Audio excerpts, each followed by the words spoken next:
Nahmaduka Allahu ya man la syarikalah. Ashhadu an la ilaha illallah wahdahu la syarikalah. Wa ashhadu anna Muhammadan abduhu wa rasuluhu la nabiyya ba'dah. Allahumma salli ala Muhammad wa ala ali Muhammad kama sallaita ala Ibrahim wa ala ali Ibrahim wa barik ala Muhammad wa ala ali Muhammad kama barakta ala Ibrahim wa ala ali Ibrahim fil alamin innaka Hamidum Majid. Fa ya ibadallah, usikum wa nafsi bittaqwallah wa ta'atihi la'allakum tuflihun. A'udzu billahi minasy syaithanir rajim. Bismillahirrahmanirrahim.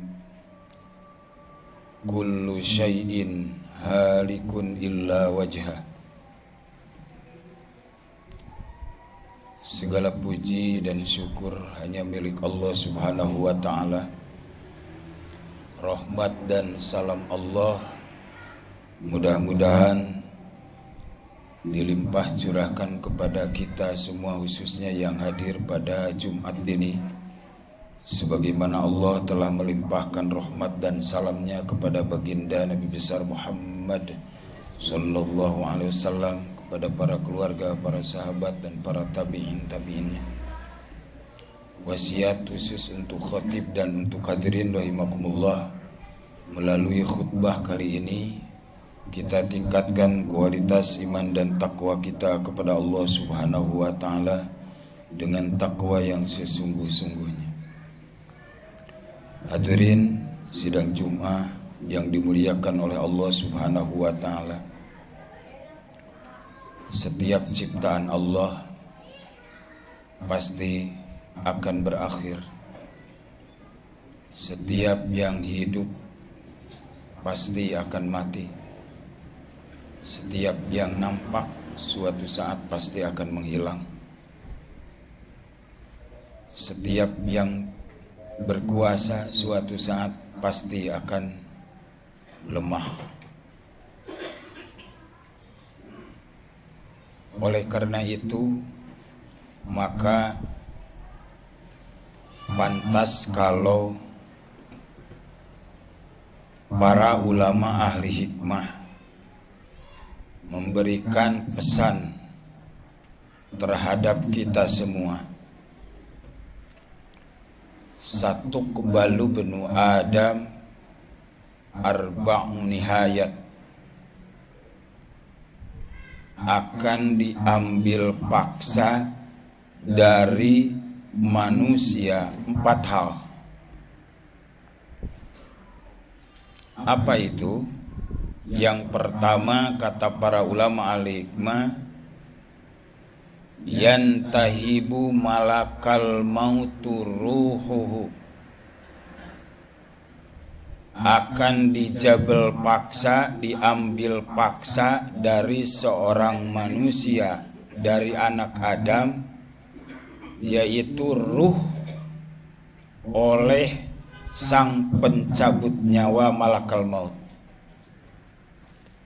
Dan ini tidak bisa ditawar lagi, karena Al-Quran juga telah menegaskan, fa idza jaa ajaluha la yastakhiruna sa'atan wa la yastaqdimun. Apabila ajal telah sampai kepada waktunya, apabila manusia sudah sampai kepada kontraknya, maka tidak akan bisa mundur walau hanya sesaat, ataupun tidak akan bisa mendahului walaupun hanya sesaat. Saya ingat waktu almarhum Bapak Jenderal Soeharto waktu itu, ketika beliau menghadapi sakaratul maut, berapa jenderal yang berada di sekitar beliau, berapa prajurit yang disiapkan di luar pembaringan beliau, bahkan paranormal, ditambah dengan orang-orang konon katanya yang memiliki indera keenam pun tidak mampu, jangankan menahan ajal, menggagalkan malakal maut, bahkan pandangan indera keenam pun tak mampu menembus malakal maut. Itu artinya bahwa kedatangan malakal maut ini sangat memaksa. Kedatangan malaikat maut ini tidak bisa dihalangi. Artinya bahwa malakal maut mengambil paksa ruh dari seorang manusia. Itu yang pertama.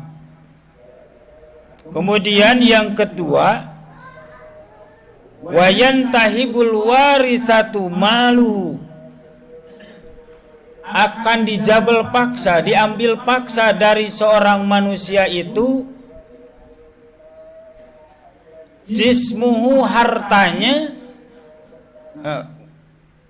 maluhu, hartanya, oleh al-warisatu, oleh para ahli warisnya.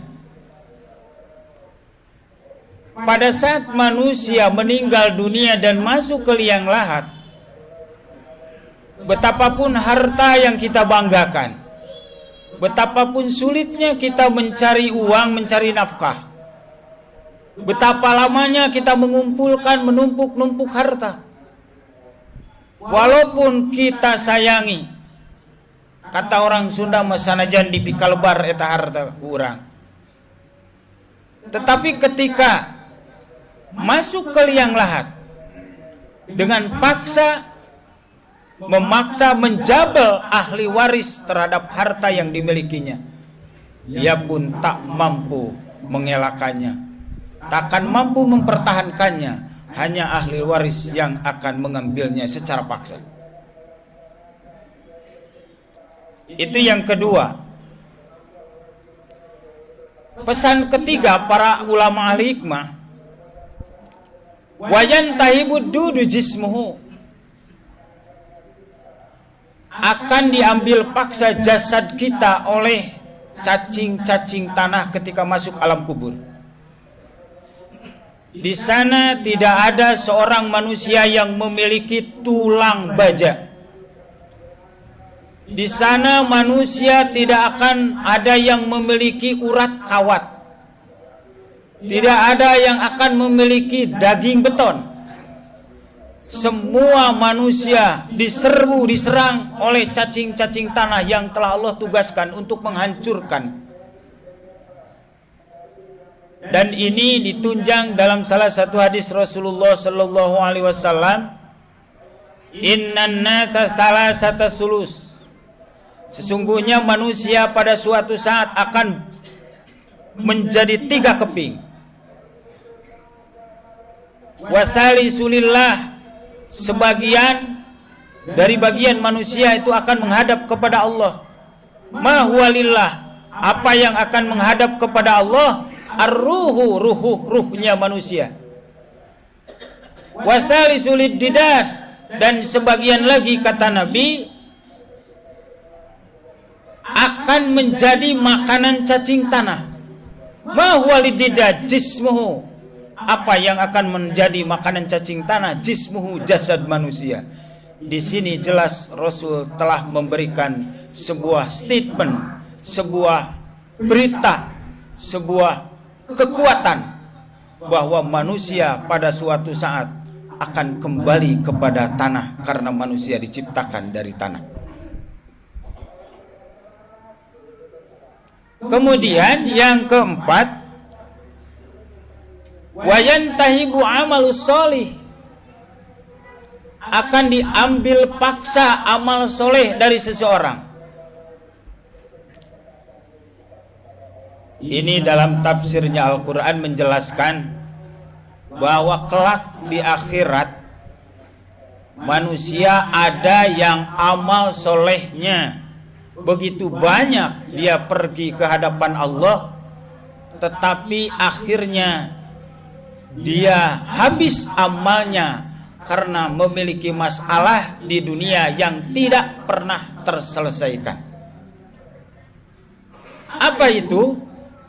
Salah satunya adalah memiliki hutang piutang yang belum pernah terselesaikan, belum pernah dibayar. Baik itu hutang yang bersifat maliyah, amwal, ataupun hutang yang berupa dosa, menyakiti orang, belum pernah meminta maaf kepada orang yang kita sakiti, atau menjadi penguasa yang seakan-akan atau kekuasaannya dijadikan sebuah kesempatan untuk melukai, menyakiti masyarakat kecilnya, masyarakatnya. Dan itu jika tidak selesai di dunia, maka akan menjadi malapetaka di akhirat. Dipanggil oleh Allah di akhirat kelak seseorang, si Fulan. Fulan, kamu sini, kata Allah. Ada apa ya Allah? Kamu suka sholat? Suka ya Allah. Wajib? Ya. Sunatnya? Ya.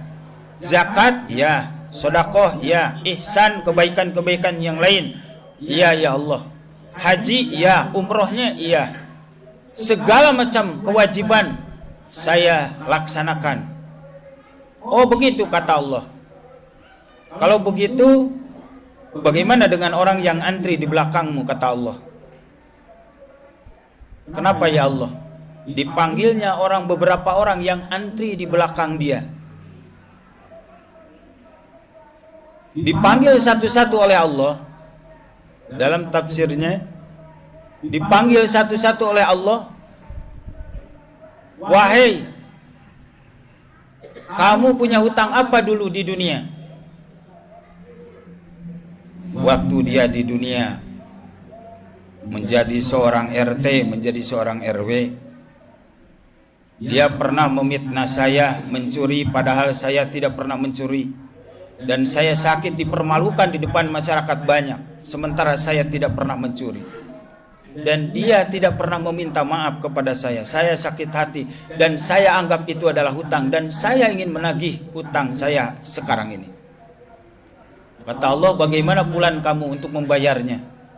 Kamu punya uang? Ya Allah, jangankan saya punya uang, waktu saya meninggal pun istri saya dan anak saya mengambilnya dengan paksa. Saya tidak pernah punya uang untuk membayarnya. Oh kalau begitu, pahala sholatmu bayarkan kepada orang ini. Akhirnya pahala sholatnya dibayarkan.